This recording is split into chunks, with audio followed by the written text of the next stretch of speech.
Hi guys, this is Drew here, bringing you a quick review of Super Time Force. It's a side-scrolling shooter by Capybara games, which was released on the Xbox 360 and the Xbox One on the 14th of May.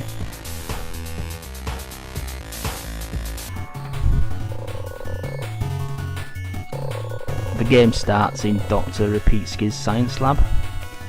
He's just actually invented time travel, but before he even has a chance to pat himself on the back, aliens invade planet Earth and pretty much destroy everything.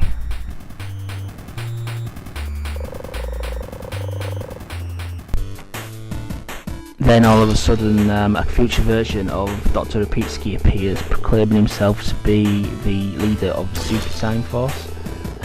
The initial lineup is like full of parody characters. You have Gene Rambos, who's a run and gun expert, Amy McKillen, who's a sniper, and you have Shieldy Blockerson, who blocks with a shield. The game starts right off outside Dr. Repeatski's lab, with the city completely destroyed, and you have to repel the aliens and save the Earth. And the game's presented in that fake kind of 8-bit pixel style, which we've seen used in a few games before. This allows the game to get pretty busy on screen, as it's really best way to describe it really is like a bullet hell side-scrolling shooter. On this initial level you have to save the Earth, but after you've done that, the now Colonel Repeatski, leader of the Time Force, task you with setting right what once went wrong, kind of quantum leap with guns, although it's what went wrong in the opinion of Repeatski rather than what actually went wrong. To do stuff like save the dinosaurs, which I can't see ending very well, and I've read that at one point you have to rescue the Holy Grail so you can sell it on eBay. Now each level you're given 30 timeouts, which resemble your lives, but these can also be like voluntarily given up by using a timeout. Once you use a timeout, you pause time and you can rewind and fast forward up until the point where you've paused the game. And once you've got to the point you want, you can then either respawn as the same character or choose one of the other members of the team. Now what that does is, whilst it starts you back from that point, it also keeps the other version of yourself on the screen, and that other version will play out your actions of what you did. Now on the screen at the moment you can see, this is a good example of this, you have to destroy this door before that new teammate over there gets killed. Now there's no way you can actually destroy the door just with one single character, so you have to rewind time repeatedly and create several versions of yourself, and the combined firepower is enough to destroy the door and the robot and rescue the actual teammate before he's actually died. So in theory, even though I've not tried it yet, you could potentially have 30 different versions of yourself on the screen, which will be absolutely mental.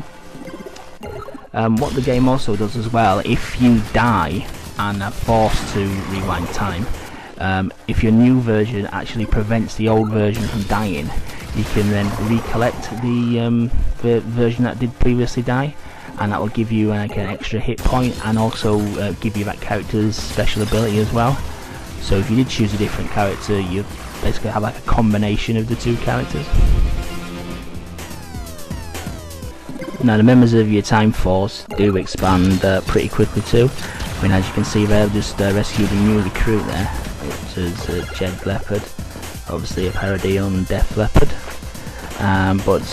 New recruits join you as you progress through the game's many themed, time themed stages, with characters such as Merlin the Wizard and even Zachosaurus Rex, who I believe is some kind of T-Rex character. The game does have bosses at certain points. This is the boss at the end of level 2. With the bosses, you've pretty much no chance of taking them down individually, and this is when your time powers do come into effect. you really have to create multiple versions of yourself, as you can see me doing on screen now, just to create enough firepower to simply take the enemy down. And just to add an extra layer of difficulty as well, as you've probably seen throughout the screens, there's a clock ticking down in the upper central part of the screen. You're basically given 60 seconds to complete each level. Now the time can obviously be rewound, but to gain more time you need to collect clocks which grant you an extra 10 seconds, and there's also time shards. You can see a time shard on the screen there, just shot just there, and that actually slows the clock down slightly as well. If you don't complete the level within the time limit, then you fail the level, and it's game over.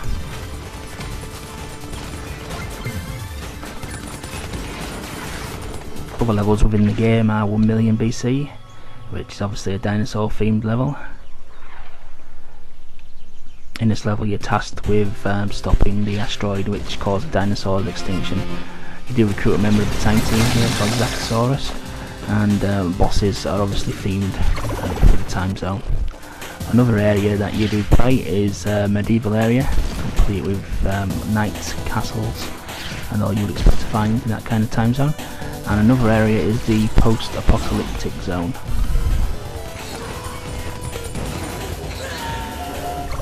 I've probably played through about half the game now, and it's not without its flaws.